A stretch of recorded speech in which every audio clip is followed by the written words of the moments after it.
In primetime news this evening, lockdown. Health authorities close a rat-infested ward at Spanish Town Hospital. Legal showdown looms as Jamaican fishermen allegedly detained in secret in the US seek justice.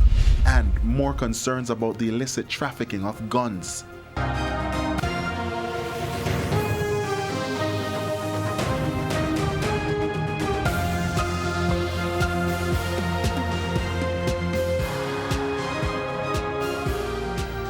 Good evening and welcome to Primetime News on air and online at onespotmedia.com. I'm Herman Green. And I'm Janella Precious. Also this evening, the top business stories of the day, and Andrea Chisholm has our preview.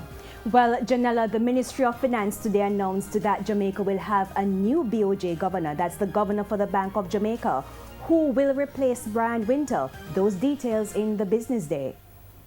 Thank you, Andrea. And from Andrea, we go to Jermaine at the Sports Desk. Jermaine? Thank you, Herman. Well, tomorrow will be a day of World Cup action.